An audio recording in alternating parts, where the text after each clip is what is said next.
Hello all, it's James Johnson, aka Sulphur Blade, and I'm here with two quick little stories about two of our favorite Democrats.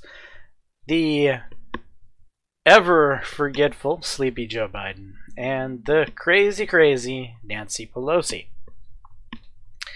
In this first one, I'm actually going to defend Joe Biden because for once one of his supposed gaffes actually makes sense. And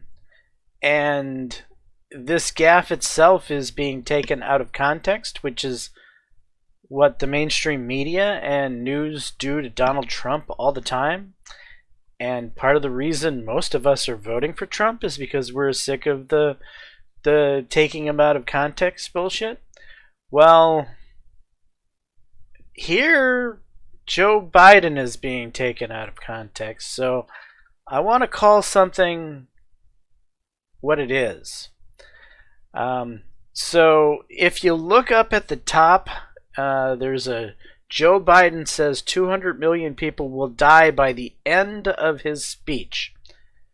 So this is implying that 200 million people are going to die in a speech.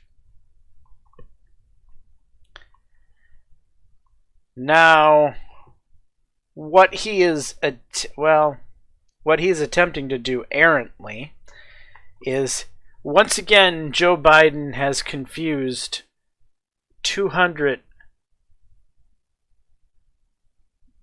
million with 200,000, which is something he does a lot in a lot of his speeches. So the fact that he's confused the one number with the other is still a gaffe. Don't get me wrong. It's definitely a gaffe, but this is a gaffe that can be understood. So let's watch it through, because he doesn't say will die by the end of his speech. Listen to what he actually says. Perhaps most cruelly of all, if Donald Trump has his way, the complications from COVID-19, which are well beyond what they should be. It's estimated that 200 million people have died, probably by the... He says have died. But it's not 200 million, it's 200,000. And actually it's a little less than 200,000. It's like 190 some thousand. And so this is where he's throwing in the hyperbole that by the time he's done with the speech, that those few more thousand people will make it reach 200,000. Except in common Joe Biden fashion, he confuses 200,000 with 200 million. However, he did not say 200 million people will die. He again said 200 million people have died. Have died. By the time I finish this talk. By the time I finish this talk. So again, he is sadly, in his old man dementia way, confusing the numbers 200,000 and 200 million. But when you look at it as he's trying to quote the number of deaths that have died to COVID, it all kind of makes sense. This is unusual for a Joe Biden gaffe, because normally when you watch Joe Biden gaffes, you can't make hide nor hair of what he's actually saying. You're just left completely confused and flabbergasted and wondering, what the fuck did he just say? I can't even begin to make sense of it. But this one, you can make sense of it. However, Nancy Pelosi has given us one today where it's truly a whopper. It's one that leaves you completely stunned. If your jaw doesn't hit the floor, I don't know what'll make your jaw hit the floor. Watch this. And I am taking this off of another YouTuber's site. He's added some Windows, like a computer's breaking down sound effects to it, which makes it kind of even more entertaining. And this person's YouTube channel that I'm taking this off of is Brinium. He's only got like 1K subscribers, so he's a small channel like me. So why not? Let's yeah, I'm gonna like this. Help out a fellow YouTuber here, and let's go ahead and watch the meltdown. It's a good one. You're gonna love it, or it's gonna make you scared that this is the person that becomes president if Donald Trump and Mike Pence can't do the job. This person could be president. Watch this. Are threatened by this administration.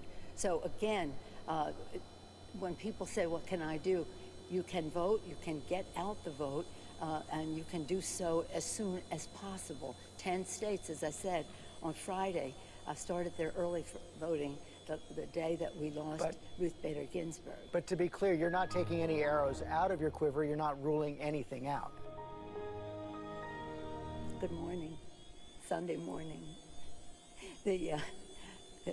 We have a responsibility. We take an oath to protect and defend the Constitution of the United States. We have a responsibility to meet the needs of the American people. That is, when we weigh the equities, protecting our democracy requires us to use every arrow in our quiver. So George Stephanopoulos was looking very frightened by the end of that. I just want to watch this one more time, because in the first time watching through, you're probably focused on Crazy Nancy, but this time focus on George Stephanopoulos and his priceless reaction to her complete utter meltdown. It's priceless. So again, when people say, what can I do?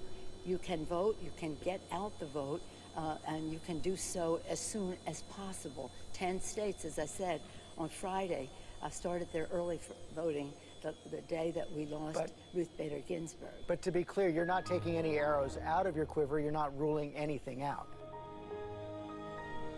Good morning, Sunday morning.